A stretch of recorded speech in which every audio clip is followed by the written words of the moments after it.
How's your day going? Today on Psychological Depth, we'll talk about the topic, why desperate women are a trap for modern men. Let's tune in together. It almost never begins with danger.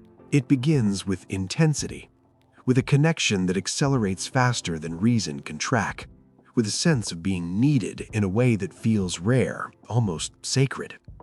There is a feeling that something fragile, something wounded, has finally found a place to rest in your presence. At first, this feels flattering, even meaningful, like purpose has quietly chosen you when you weren't actively searching for it. The early signs are easy to overlook. Conversations stretch long into the night, not because curiosity is building naturally, but because emotional disclosure arrives too fast. Confessions come early, raw, and unfiltered. Pain is shared not as a story of the past, but as something alive, immediate, almost transactional. You are invited into wounds before trust has had time to form, into vulnerability before safety has been established. And instead of hesitation, something inside you responds with resolve, with the sense that you are meant to be here. Because modern life subtly trains people to confuse emotional urgency with authenticity, to mistake intensity for depth, to interpret need as devotion. And in that confusion, the trap does not announce itself, it settles quietly. Desperation is rarely loud in the beginning, it whispers. It dresses itself up as sincerity, as honesty, as someone who has simply endured a great deal and is finally relieved to exhale. There is a strange gravity to it, a pull that feels emotional rather than logical, a pull that bypasses discernment and goes straight to empathy. And empathy, when left unguarded, becomes leverage. What makes desperation dangerous in the modern world is how easily this dynamic is mistaken for loyalty, depth, or real love. Emotional intensity is celebrated.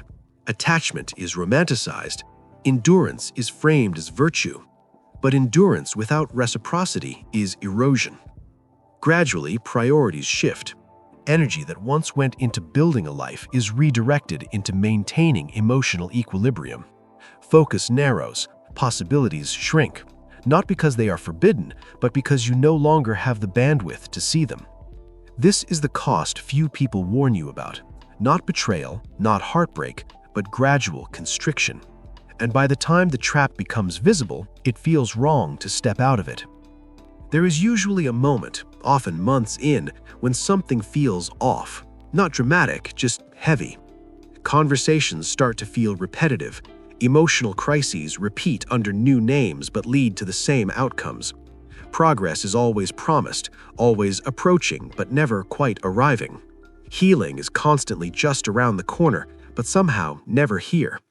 Slowly, you begin to realize that what you interpreted as closeness was actually dependence. Desperation does not want growth, it wants relief. Growth requires discomfort, accountability, and the ability to sit alone with uncertainty. Relief wants reassurance, soothing, and constant proximity.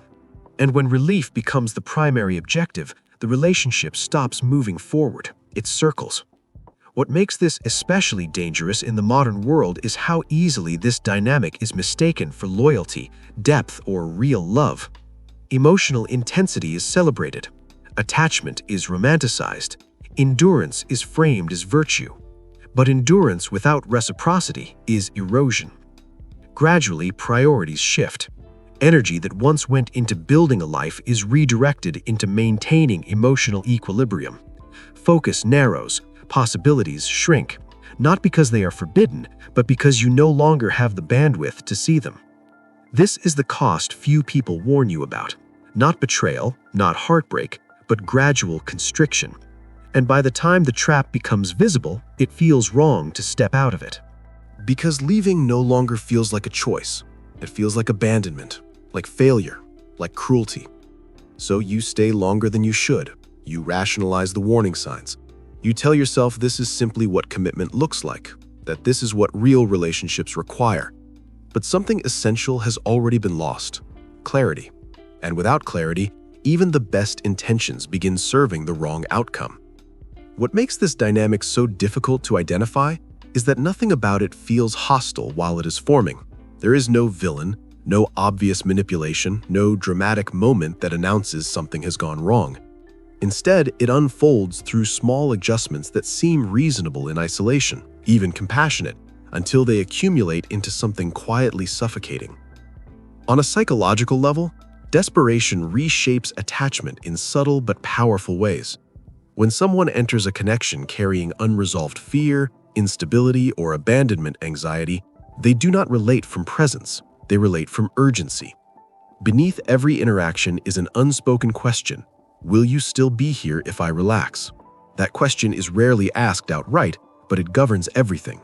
Emotional reactions become disproportionate, not because the person is irrational, but because their nervous system is already braced for loss.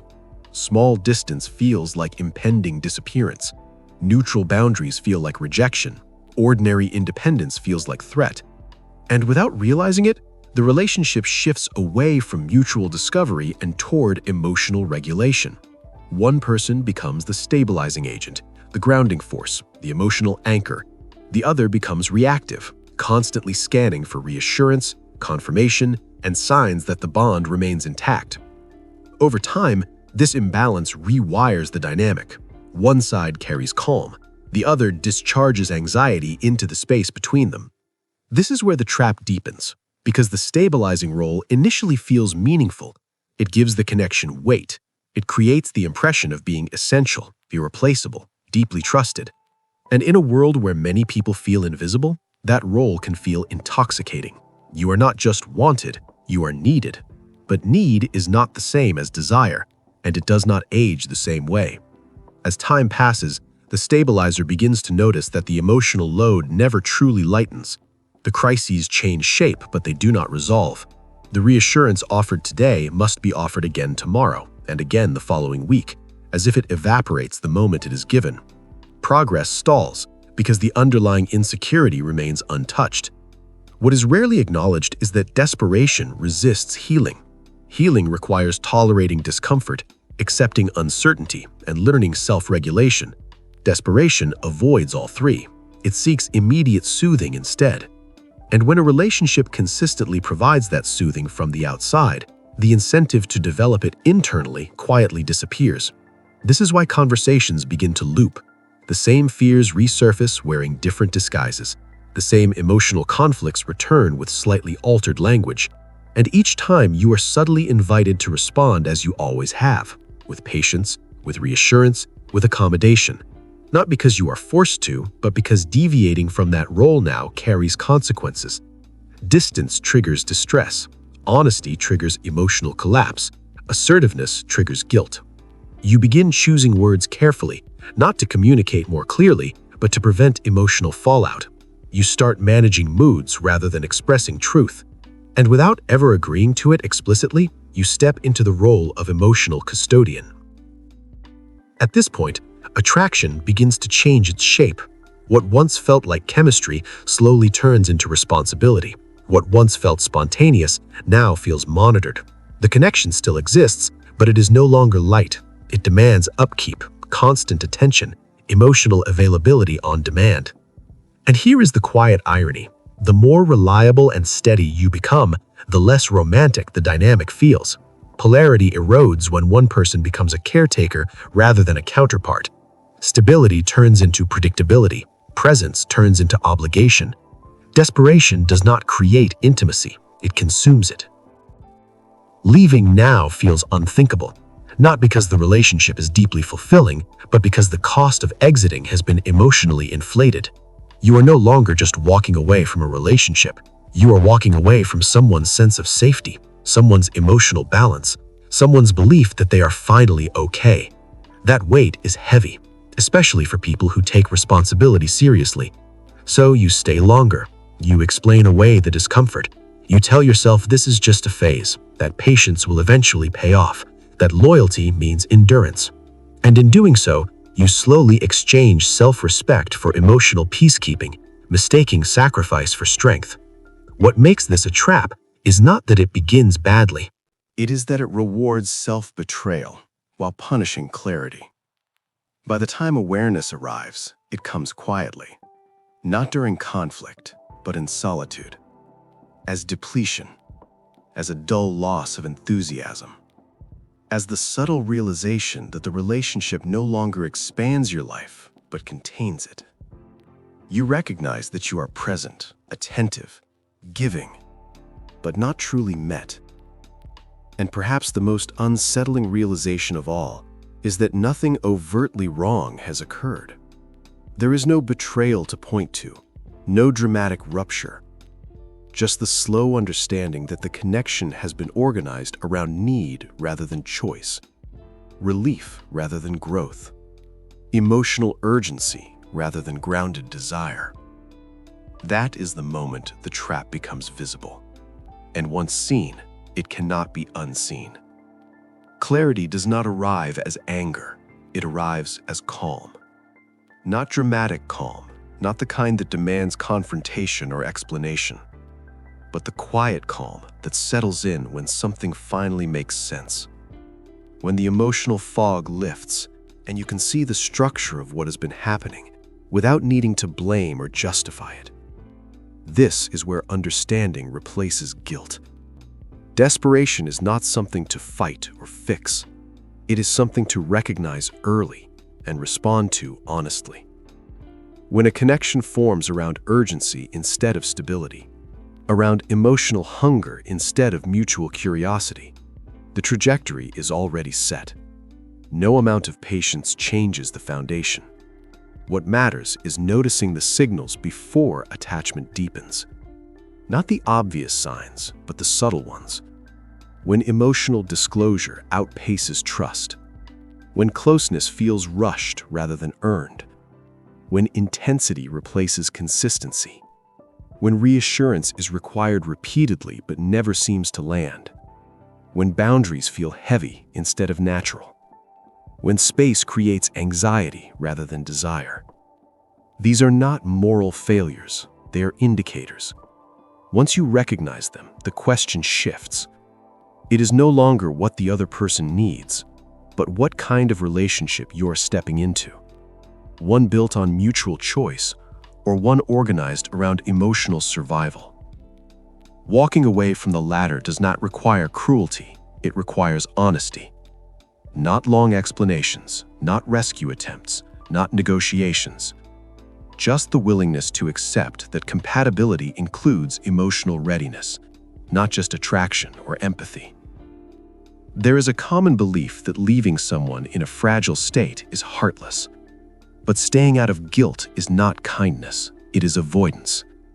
It delays growth for both people and replaces truth with emotional sedation.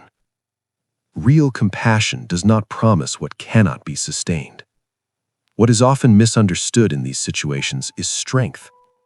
Strength is not endurance at any cost. Strength is discernment. It is knowing when presence supports growth and when it enables stagnation. It is understanding that you are not responsible for regulating another adult's emotional world, no matter how compelling the story or intense the bond feels. When clarity replaces obligation, something important returns. Energy, focus, a sense of self that is no longer filtered through emotional management.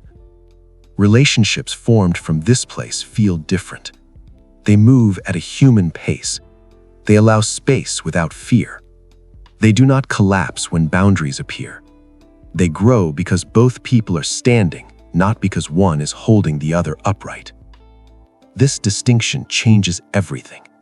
Not between good and bad people, but between connections that expand life and those that quietly consume it. Once you recognize this pattern, you stop mistaking intensity for depth. You stop confusing need with devotion. You stop believing that love requires self-erasure. And without becoming cold or closed off, you become selective in a way that feels calm rather than defensive. That calm is not indifference, it is self-trust. And from that place, traps lose their power. Not because they disappear, but because they no longer feel familiar. You choose differently, not from fear, but from clarity. If this resonated, if it gave language to something you have sensed but couldn't quite name, then you are already seeing more clearly than before. So, what are your thoughts on today's topic? Make sure to like this video and subscribe to our channel, Psychological Depth, so you won't miss any of our upcoming posts. Thanks for tuning in. See you next time.